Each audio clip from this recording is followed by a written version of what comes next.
of Exodus. That's a bit loud. Now these are the names of the children of Israel who came to Egypt.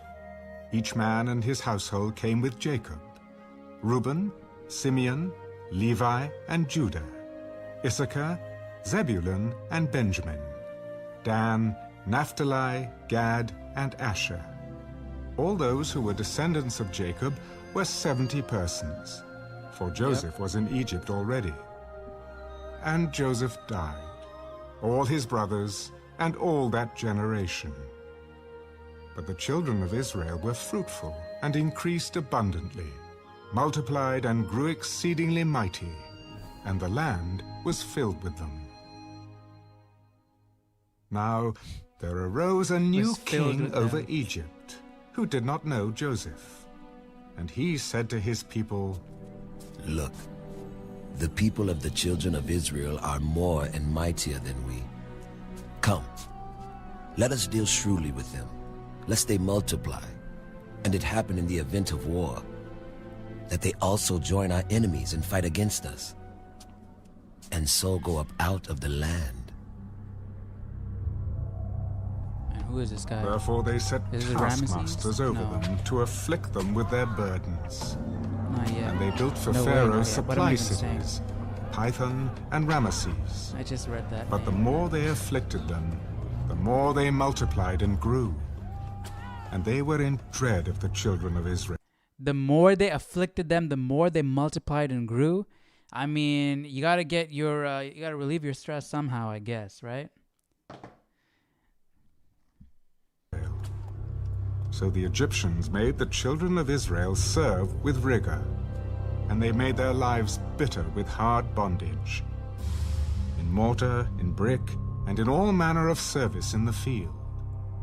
All their service in which they made them serve So it was happened with pretty rigor. fast. Now there arose a new king over Egypt who did not know Joseph. When was this? Does it say? Exodus 1, verse 8.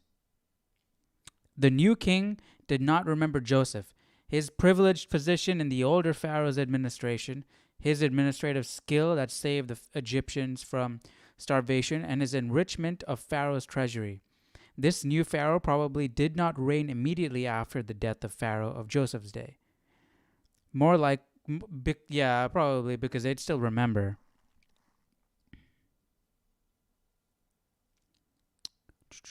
More likely, but I mean, I would assume that everything has been written down, right? Joseph was a big leader. He was number 2 in command at one point. So, and I'm sure after that Pharaoh passed, he was still in a position of power because he has that skill, you know? They're not going to just, hey, just because you finished your job with this one thing. I mean, they'll keep him around, I would feel like. More likely, this Pharaoh was one of the Hyksos kings who descended from foreign invaders. So they had no connection. Where's Hyksos? I'm going to look that up. Ethnically, they were a minority in Egypt. These kings may have perceived the growing number of the Hebrews as a challenge to themselves, and their control over Egypt. That makes sense to me. That makes sense to me. Oop, had typed in Hyksos. Hyksos. A term in which modern Egyptology designates the kings of the 15th dynasty of Egypt. The seat of power of these kings was the king of Avaris in the Nile Delta. Hyksos.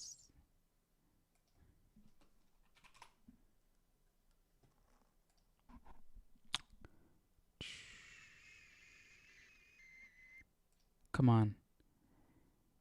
Was Hyksos, did it say it was a location? It was from that region, right? It was one of the Hyksos kings who descended from a foreign land. So,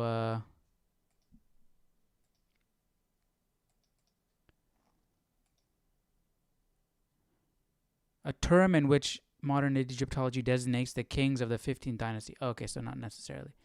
15th dynasty of Egypt. Oh no, we're using Wikipedia. 15th dynasty was a foreign dynasty of ancient Egypt. It was founded by Salatis, a Hyksos from West Asia, whose people had invaded the country and conquered Lower Egypt. By Salatis.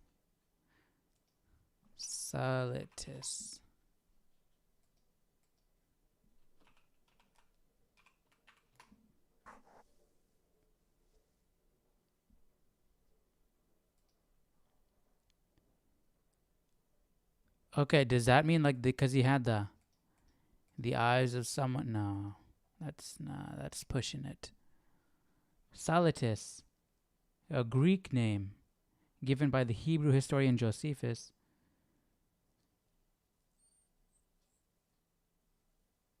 The first Hyksos king of Egypt. 15th dynasty. Egypt, 15th dynasty. I want to know exactly where they came from. The dynasty of Hyksos. Okay. They reigned over here. The kingdom of Kush. But where'd they come from, you know? They said West Asia, but where exactly? That's kind of huge. Let's see. The people of Avaris in the Nile Delta were called Amu by the Egyptians. The term Hyksos was traditionally used to designate foreign chieftains and more specifically rulers of the Asiatics, already before the 15th dynasty and also after it. It was not an official title of the rulers of the 15th dynasty and is the 15th dynasty. Do we know the name of the pharaoh when Joseph was alive? Was number 2. Because then in the 15th dynasty, would Joseph even be alive? I'm curious. Pharaoh.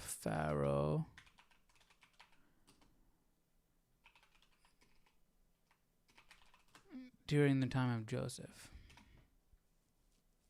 The Egyptian pharaohs with Joseph. Come on, what is this website? The pharaoh during Joseph's time was not Egyptian. Joseph was brought down to Egypt and Potiphar, the blah, blah, blah.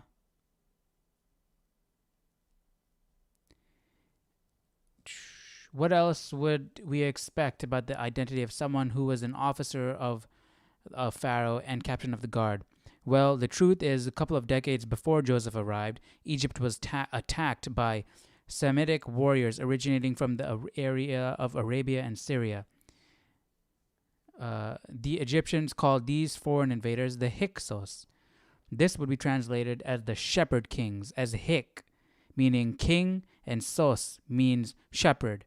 But remember, we read that they looked down on shepherds. If these were shepherd kings, that they have a sort of affinity towards shepherding, why would they look down on shepherds?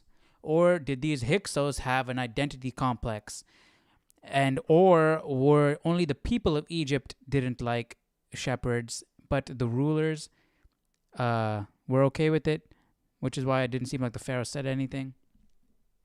I don't know. I'm throwing these questions out there because we don't know the answers. The answers might be out there somewhere, but they're not with me. These Semite rulers ended up controlling Egypt for about 2 centuries. So believe it or not, by the time Joseph arrived, a Semitic cousin of Israel sat on the throne of Egypt as Pharaoh. This explains why Moses, when compiling this part of the scripture, went out of his way to inform us that Potiphar was an Egyptian.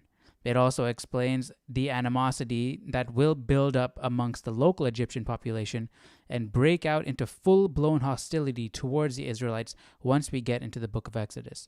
Finally, we can now see why Pharaoh at the time didn't have any qualms about giving Joseph so much power. I asked that question over the local Egyptians. They were both ethnic cousins, and this would turn out to be divine providence for Joseph. But then, why are they going against see, it's not just the people of Egypt, as this article says. And it also explains the animosity that will build up amongst the local Egyptian population and break out into full-blown hostility towards Israelites. I can, according to the Bible right here, where are we? And there arose a new king over Egypt who did not know Joseph. And he said to his people, look, the people of the children of Israel are more and mightier than we. Come, let us deal shrewdly with them.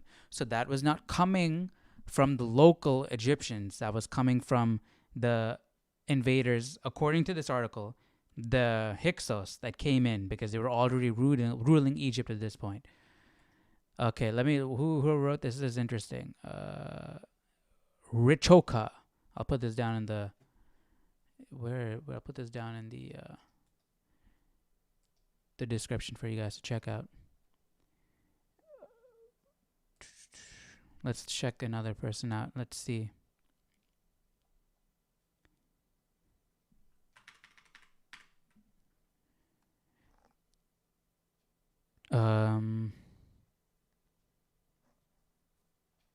All right, the Bible doesn't give us a name. Yeah, if it's not here, how can we know? What am I looking for? Am I looking for people's guesses? Do we have Potiphar written down on anything? Times when the names of the cities Pithom and Ramesses were already named, so we can narrow it down to a certain time. No one knows for sure. Bible-wise mentions the following interesting facts. Joseph might have come to Egypt during the reign of Sesostris II. He most likely begins his career under Sesostris III. He lives in Egypt for 71 years. Joseph dies in approximately 1805 BCE under the reign of Amenmet III. Genesis 37 states that, okay, blah, blah, blah, blah, blah, blah, blah, blah.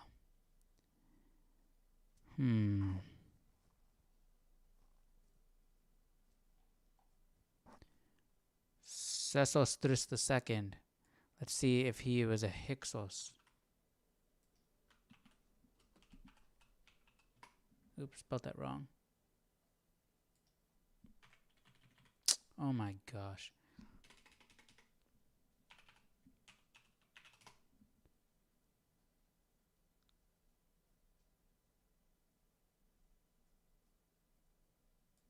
I'm not getting anything. The 12th dynasty. So this is not Hyksos, because they came in the 15th.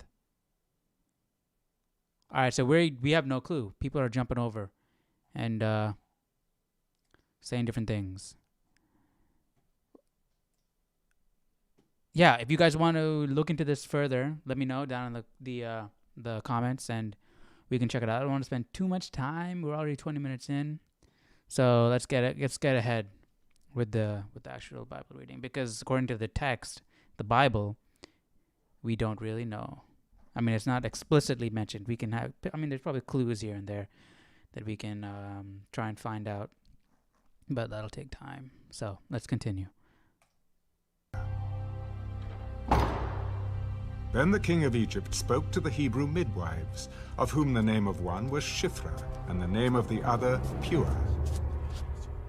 When you do the duties of a midwife for the Hebrew women, and see them on the birth stools, if it is a son, then you shall kill him.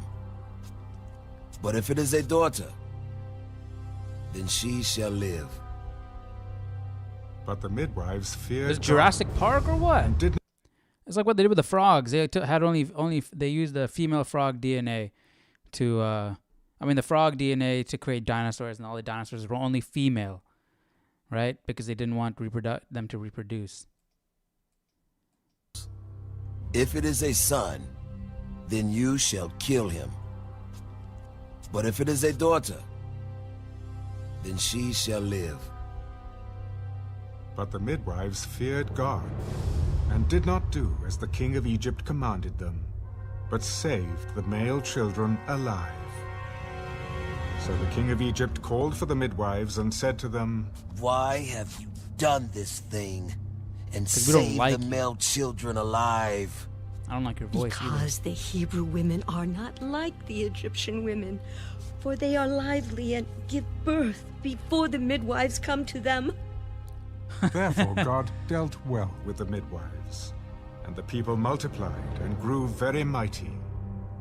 And so it was, because the midwives feared God, that he provided households for them. So Pharaoh commanded all his people, Every son who is born you shall cast into the river, and every daughter you shall save alive. I didn't know it was every son. I thought it was just every baby. and a man of the house of Levi So we're pretty close. We're pretty close to Ramses at this point, then. went and took as wife a daughter of Levi. So the woman conceived and bore. Yeah, is it Ramses' dad that did all that? And was this guy's name given also? But I mean, if we know that Ramses was that pharaoh, we should be able to find out this pharaoh's name, right?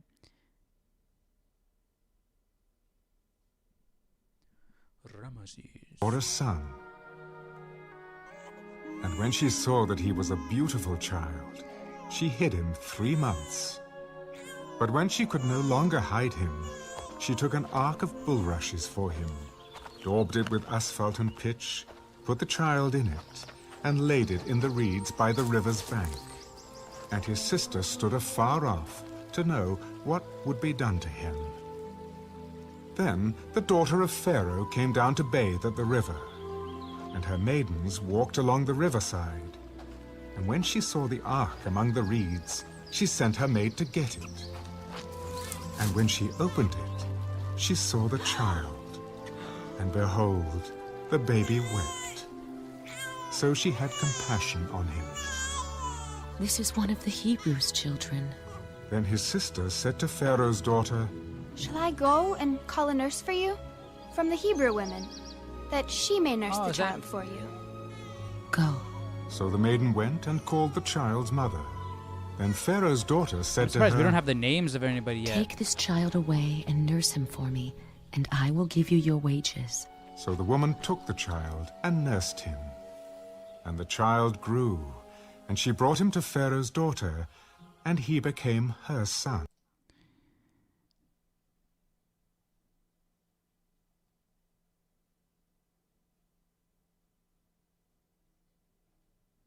Wait a second. I don't know if I missed something here. This one is of the Hebrew's child. Then his sister said to Pharaoh's daughter. Okay, the baby's sister. Alright, so they did say his sister. She'll go, blah, blah, blah. And Pharaoh's daughter said to her, go. So the maiden went and called the child's mother. Alright. So she called his name Moses, saying, Because I drew him out of the water. So Moses is not a Hebrew name. It's an Egyptian name. Right? It would have to be.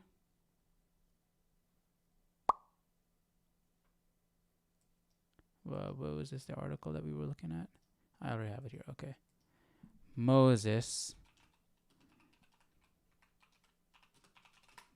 Right? It would have to be an Egyptian name, not a Hebrew name.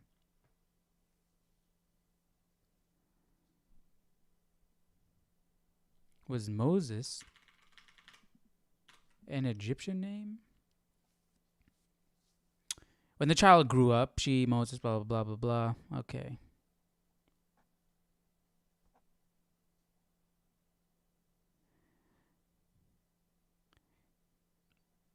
All right, here's where Egypt comes into picture. One of the pages of the most recent Bible dictionary, Exodus commentary, or biblical reference. Let's get to the point. Come on. Moses linked to the Egyptian verb ms or msi, to give birth, or the related noun ms, child, son, various forms of which occur I'm guessing Msi, right? Egyptians, royal and non-royal names. The verb mis is incorporated into the royal birth names of the New Kingdom pharaohs. Amos, the moon god, is born. Thutmose, Thoth, is born. Thoth, isn't Thoth Amon another Conan the Barbarian thing? That's Rathamon, and they have Thoth Amon, I think, right? I don't know. As the suffix mos is as the suffix mos in the Greek form of the name, the verb becomes Moses, Amosis, Thutmosis. The name Ramesses follows a similar pattern. Ramesu, Re is the one who bore him. The verb is also found in non-royal personnel. Names such as Ptamos, Ptah is born, and Ramos, Re is born. All of the above names feature what scholars call a divine theophoric element, but the Hebrew name Moses stands alone in biblical text. It has no God's name attached to it. Scholars have debated whether it may have once included a God's name that was later dropped. Right, because Moses simply seems like it's all from to give birth, born, right? No, Thoth is born, right? Is something born. To support the view that Moses' name always stood alone while still retaining Egyptian roots, scholars have cited examples that the personal name Mos or Mes in Egypt. The name can be found in blah blah blah blah blah blah blah.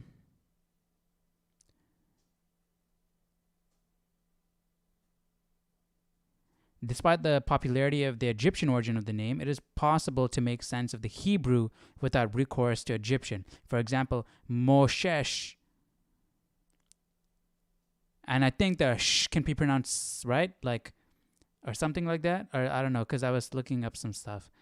Like, like, like how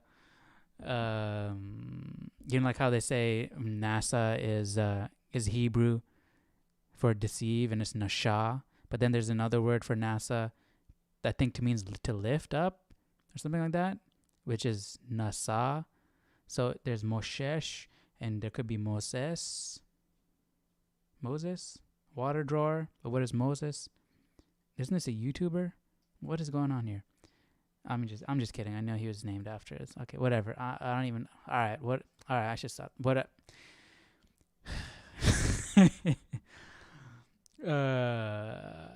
For example, the name Moshesh could have intentionally been chosen following a contemporary Mesopotamian hero infant exposure tale that depicts its infant hero Sargon of Akkad, taken from the water by water drawers. But why would they name him in a Hebrew name? Or as because she said she's here Egyptian, and she said, I'm going to name him Moses because I drew him out of the water. But this seems to be Hebrew right here. I don't know. We're gonna put this in the description too. Let me look at one more thing, because this is interesting. I don't know if we're gonna get to chapter 4, man. Let's look at Korah. I like to see other people's opinions on this stuff.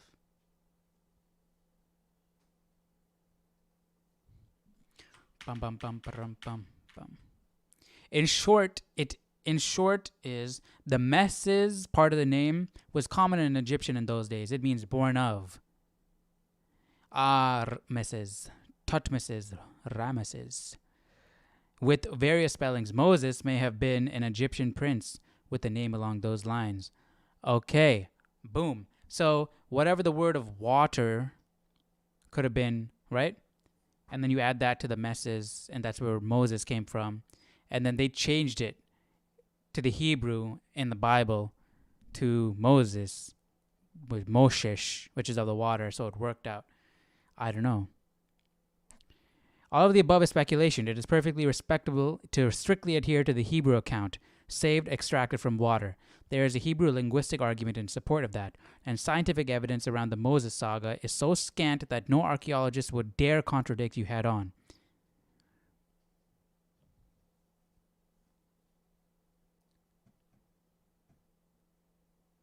I'm curious. What is water in Egyptian? Wait, he said plucked them out of the Nile or plucked them out of the water?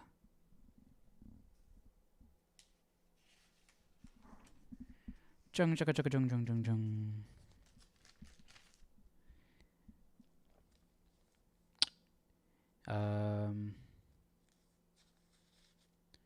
By the riverbank leading to the reeds. Then Pharaoh's daughter shall, no, before that.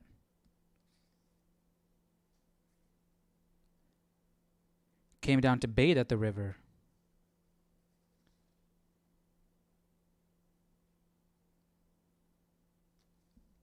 She had compassion on him and said, "This is one of the Hebrews' children." So she knew he was Hebrew from the get-go.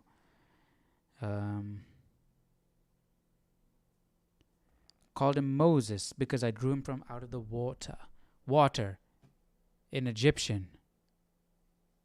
I do not understand what that is.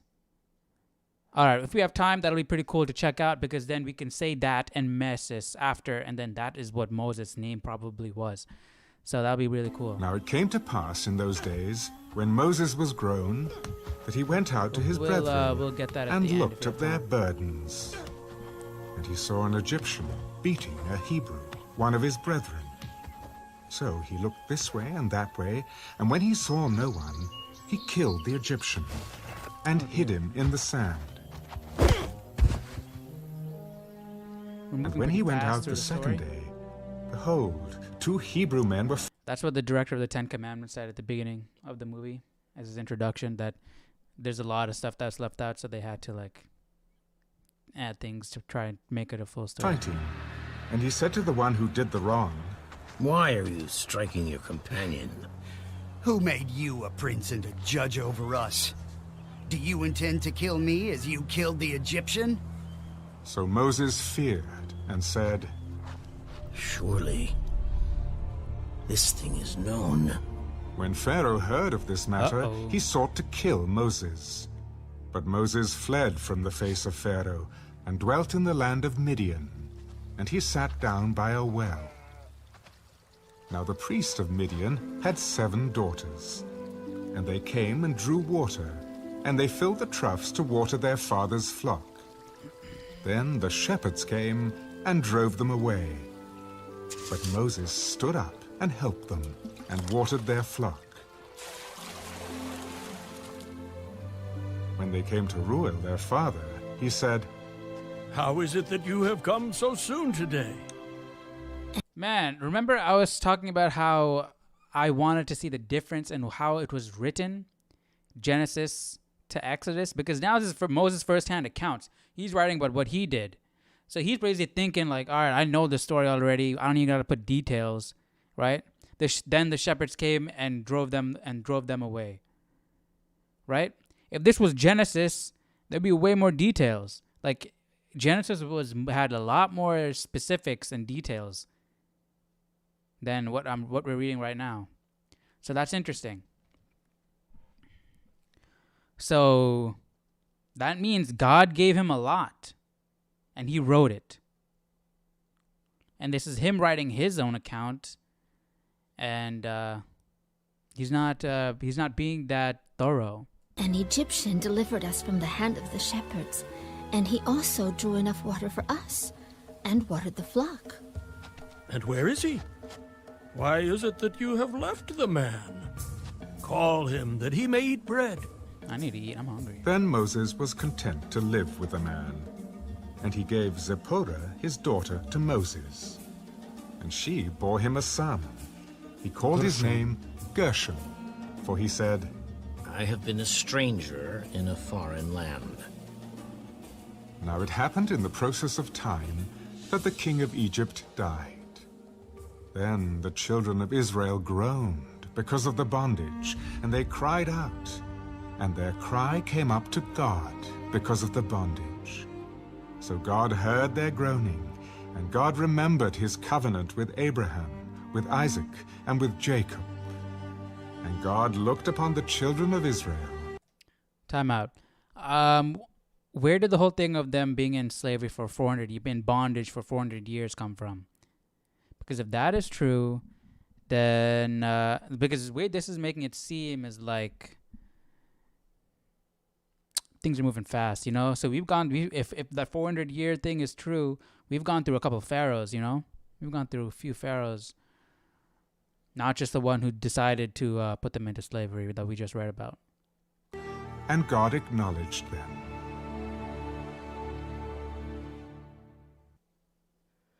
Genesis chapter 3. Exodus. Now Moses was tending the flock of Jethro, his father-in-law, the priest of Midian. And he led the flock to the back of the desert, and came to Horeb, the mountain of God. And the angel of the Lord appeared to him in a flame of fire from the midst of a bush.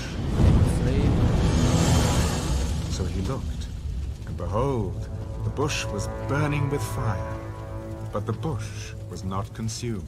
Then Moses said, I will now turn aside and see this great sight, why the bush does not burn.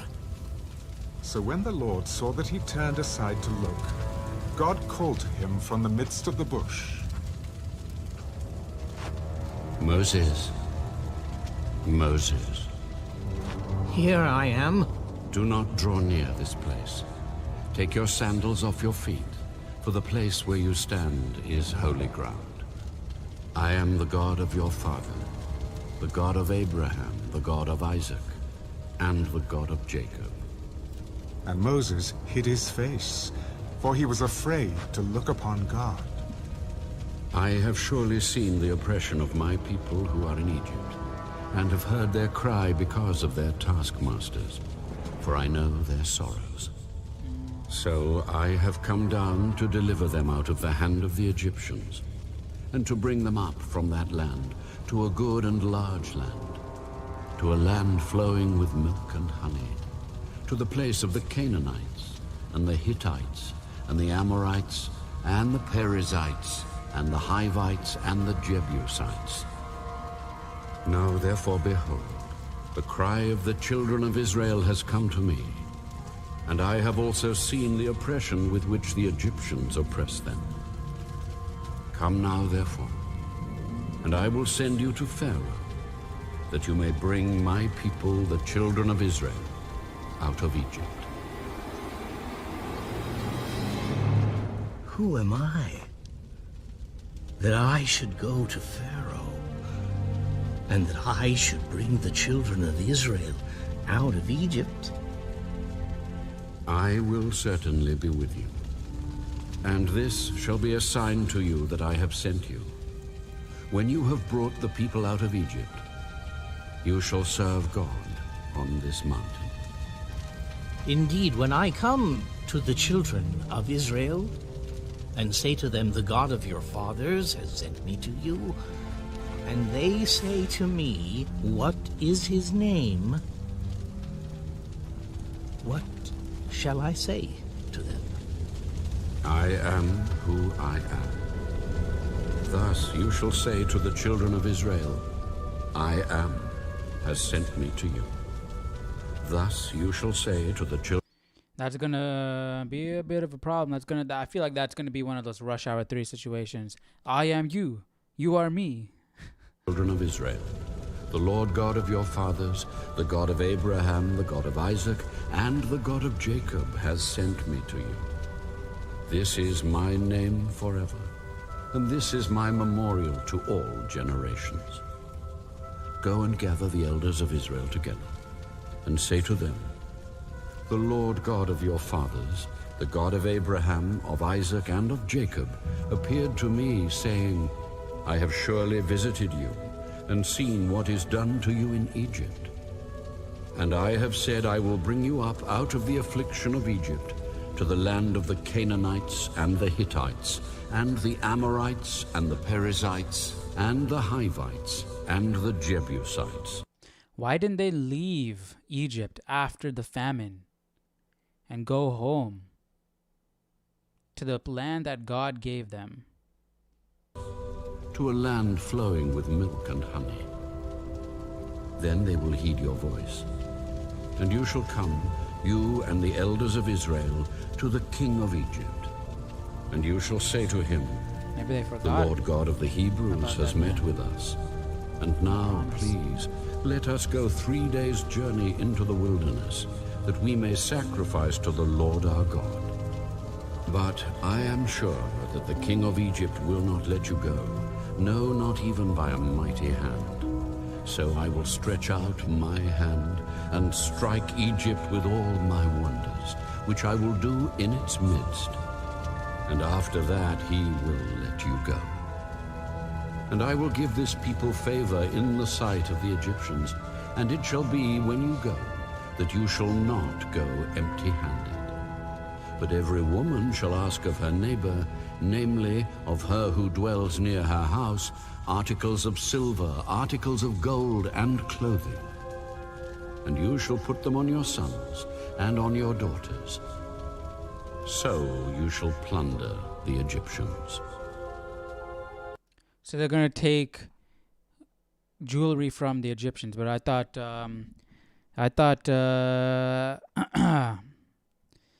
we weren't supposed to be so big on jewelry, right? I thought we were supposed to look modest and simple. See, that goes again with the that other, like the whole, don't have tattoos, don't wear jewelry, don't have piercings and stuff. But we know Abraham and his wife and all of them, they had piercings. I don't know about Abraham, but the women had piercings. They talked about it, right? But they were considered Gentiles, right? So at this point, are these considered Jews? And if so, do they have piercings and stuff, or do they just wearing jewelry? Because I thought it's like there's like a slight negative connotation to articles of silver, articles of clothing, gold. Put them on your daughters and your sons. Take them from the Egyptians. So you're taking material wealth from people and for yourselves, right? Why? Why do you care about material wealth? You are going to the land of milk and honey, the land that God promised you with your God. Why do you need these things? You can't eat gold and no one's going to care what you look like. You're going to be walking through the desert. It's going to get all teared up. So, why? What is the point? Let's see what this Bible's got to say, if it says anything.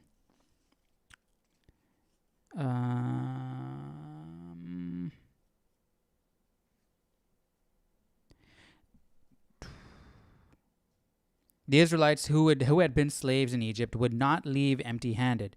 They would plunder the Egyptians by merely asking for precious goods for the fulfillment of his prophecy. We will get to that later. Later, the Israelites gave these very same precious goods to God as offerings for the tabernacle. So God accepts offerings like that? Jewels and stuff? Thus, God enriched a slave populace so that they in turn were able to give their riches back to him with thanksgiving. I don't understand that. Why does God need gold? I don't understand that.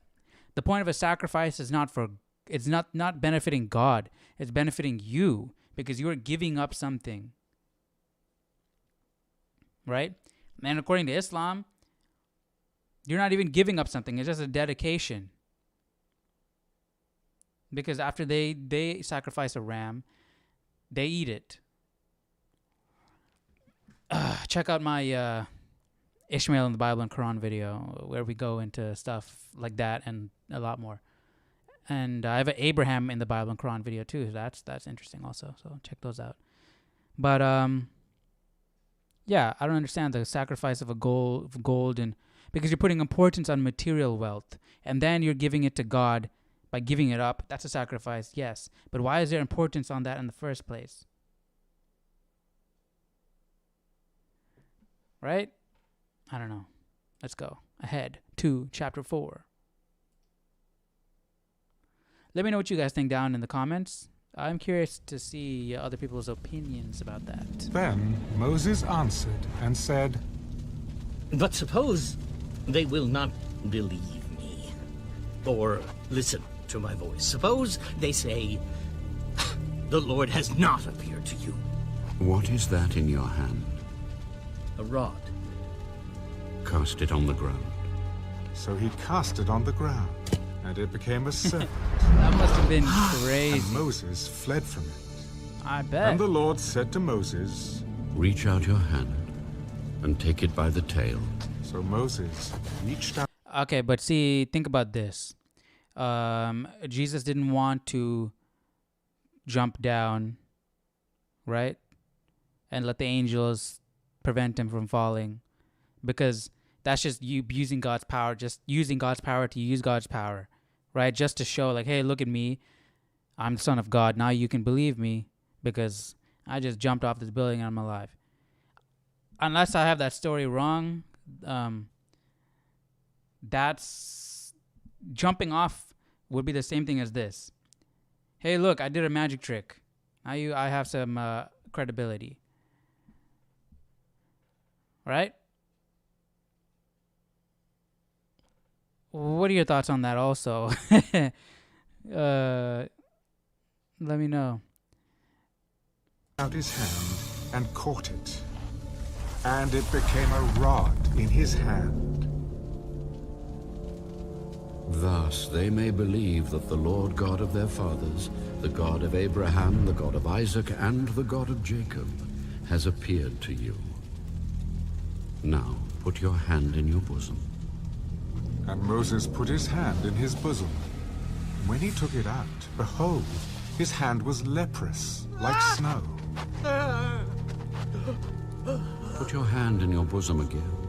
So he put his hand in his bosom again, and drew it out of his bosom, and behold, it was restored like his other flesh. Then it will be, if they do not believe you, nor heed the message of the first sign, that they may believe the message of the latter sign.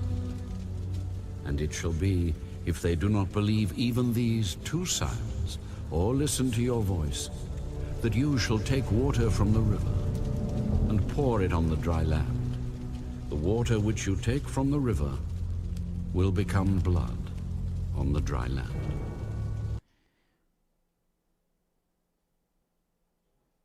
So God didn't tell them to turn the entire Nile into blood.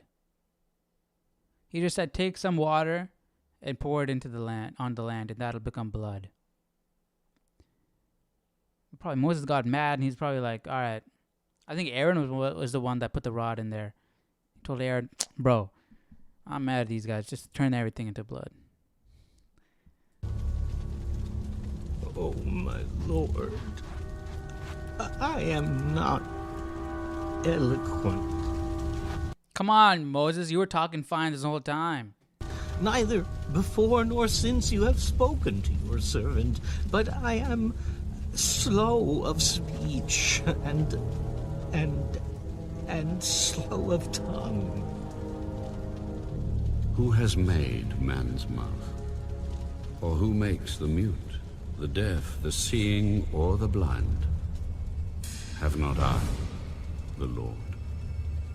Now therefore, go, and I will be with your mouth, and teach you what you shall say. That makes me feel good, because I'm not good at speaking either, so just hearing that is nice. Oh, my Lord, please, send by the hand of whomever else you may send. Come on, Moses, you got this. So the anger of the Lord was kindled against Moses. Is not Aaron the Levite your brother? I know he can speak well. And look, he is also coming out to meet you. When he sees you, he will be glad in his heart. Now you shall speak to him and put the words in his mouth. And I will be with your mouth and with his mouth. And I will teach you what you shall do. That's what this music reminds me of. the Rivendell soundtrack in Lord of the Rings. When they're all like everyone is like Legolas and Boromir and everyone, Gimli and all of them are riding up into Rivendell for the Council of Elrond. He shall be your spokesman to the people, and he himself shall be as a mouth for you, and you shall be to him as God. And you shall take this rod in your hand, with which you shall do the signs.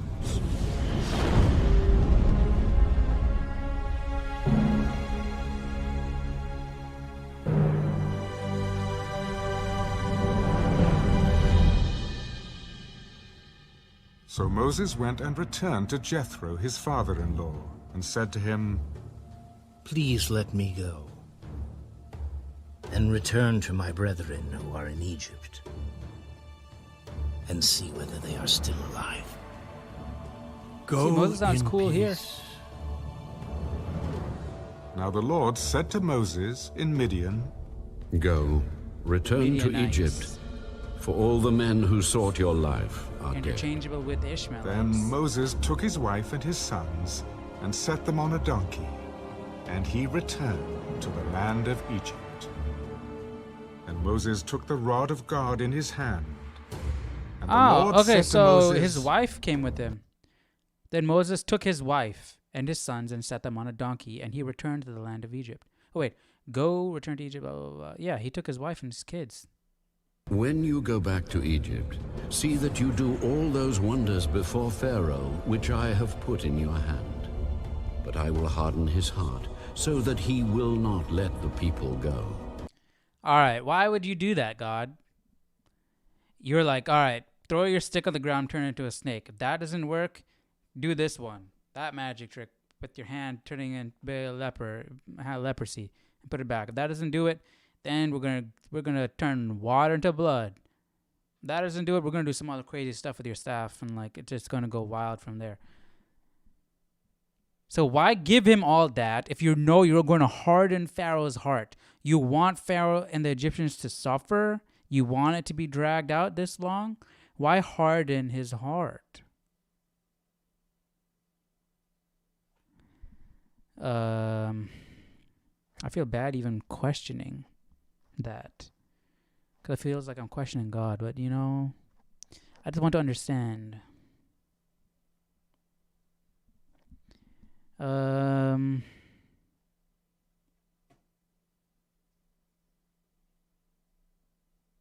Let's see what this Bible's got to say.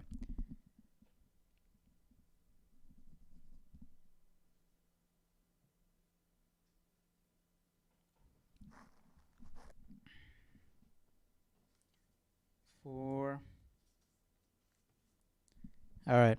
I will harden his heart. Some interpret these words as meaning that God would confirm what Pharaoh had stubbornly determined to do. Okay, so he's just confirming what he will do. So he's not really hardening his heart. He's just speaking to the future. In the first 5 plagues, the hardening is attributed to Pharaoh. Then, for the 6th plague, God hardened a heart that Pharaoh had already hardened. Others insist that God had determined Pharaoh's negative response to Moses long before Pharaoh could harden his heart. That's what it sounds like. These interpreters may point to this verse and to 9:16, in which God says that he raised up Pharaoh for the purpose of demonstrating his power. Wow.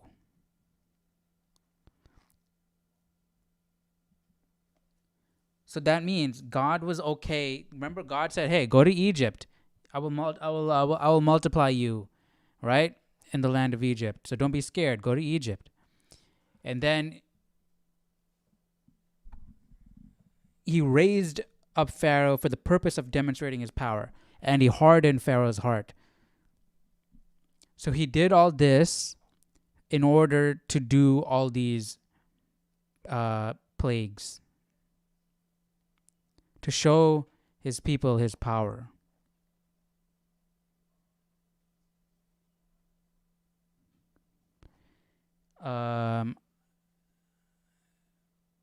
I don't want to come to any conclusions yet.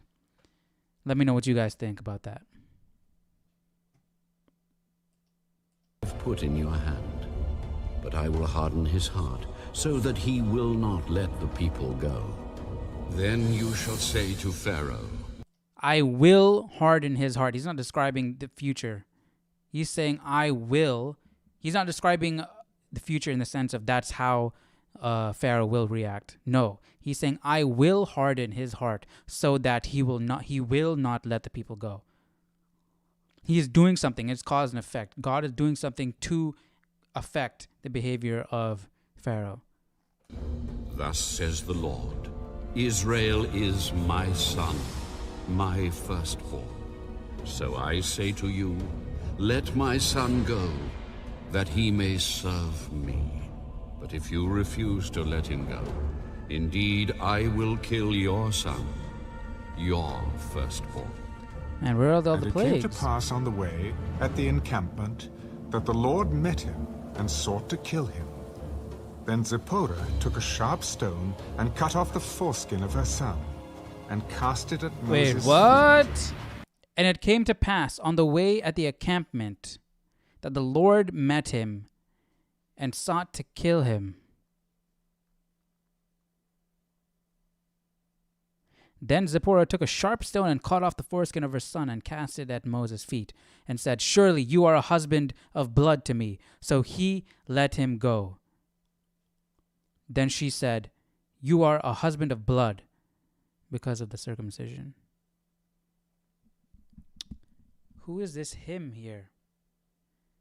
But if you refuse to let him go, indeed I will kill your son, your firstborn. Israel is my son, Jacob. But Jacob was buried elsewhere in Canaan.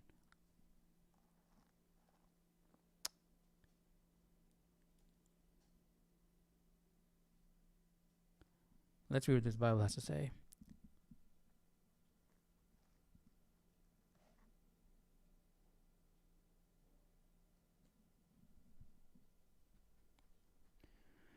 The nation of Israel is God's son. Naturally, God is his father. In the course of time, others, all those who would believe in God's son, would become God's children. But the nation of Israel is his firstborn. Eventually, God would claim all of the Israelites' firstborn as his own because he saved them from the 10th plague, the destruction of the firstborns of all the Egyptians. The encampment might have been a primitive inn on Moses' route back to Egypt. The Lord met him and sought to kill him. The precise meaning of this passage is unclear. Clearly, someone in Moses' family was not circumcised, despite what God had commanded. Most likely, Moses had kept one of his sons uncircumcised in order to please his Midianite family.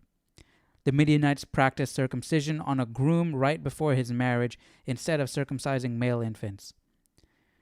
Moses' neglect was a crime deserving of death. Wow. What about all the uncircumcised people today? Holy, I feel bad for them. Moses' neglect was a crime deserving of death, especially for the future leader of God's people. For this reason, God met or seized Moses. Dang.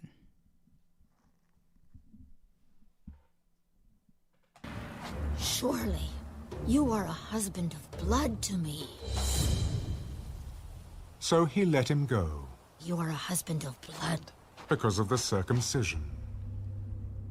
And the Lord said to Aaron, go into the wilderness to meet Moses. So he went and met him on the mountain of God and kissed him.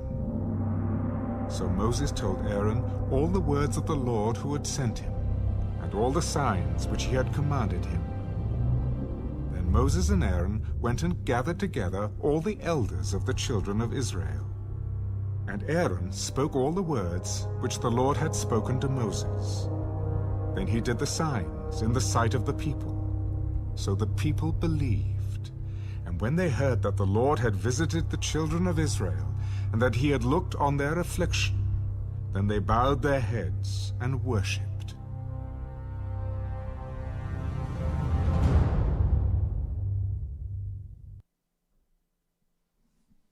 All right, that's it for chapter 4.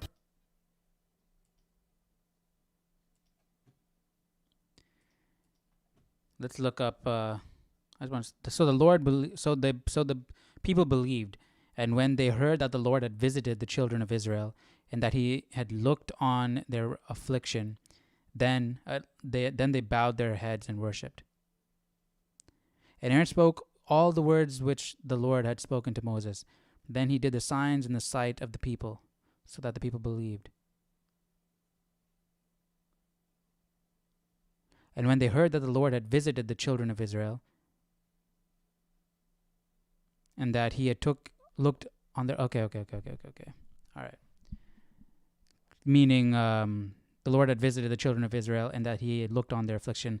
When they heard it, just in that moment, right, that God has paid attention to them, that they're in bondage, and he's going to help them out, they bowed their head and worshipped. All right. What is water in Egyptian? I want to know. I don't know. I can't pronounce that, man. Okay, let's do this. That translated. Oh, into English it's going to say water. Water in Egyptian. Water in Egyptian. Clear liquid H2O. Mua. Mua. Mua. Mrs. Mumesis. Mumesis. Because remember, Mrs. Messis. Messis is the last part.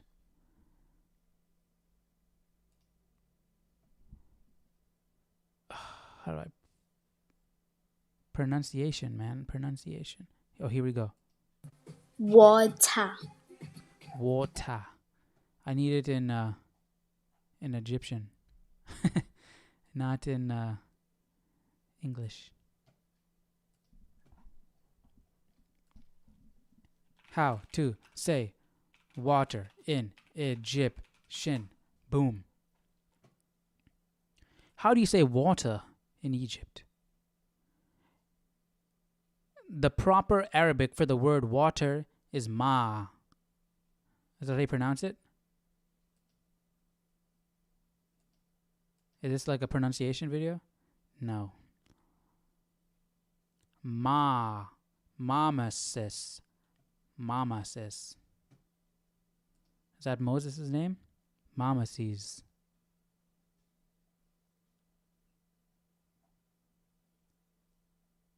What is the word for water in... I just clicked on that. The Middle Egyptian word for water was nue. Probably pronounced nui. Nui Mrs. Nui Mrs. Is that Moses' real name? Nui Mrs. How do you say Nile? Out of the Nile, maybe? How do you say Nile in Egyptian? But it's said out of water. Jutruisis. Mises. Jutrumisis. Mutmisis. I don't know how to pronounce these things, man. How would you pronounce Nile? It's Nile. English. Nile, okay.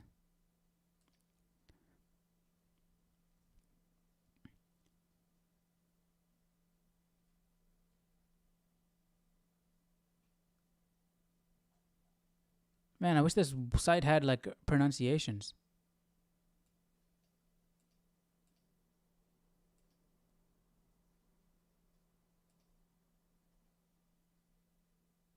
Nile. Alright. I guess not. But man, all right. So, just okay, here.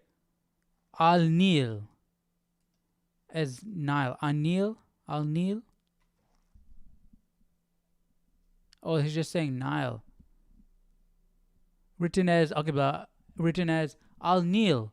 Al Nil Mesis. Ramesses. Al Nil Messes. That's pulled out of the Nile. Born of the Nile. Al Nil Messes. That's Moses' real name. And water in Egyptian is Nui Messes. Alright, I think we're finding a Moses' real name here. Nui Messes. Al Nil Messes. Alright. That's cool. Moses' real name is either Al Nil Messes or Nui Messes. Nui Messes. Okay, interesting. Man. That's pretty cool. I mean, it could be different, right? Because here it says Ma Messes. So we don't know exactly. But yeah. It doesn't really make sense that his name was Moses, because that just means to be born of.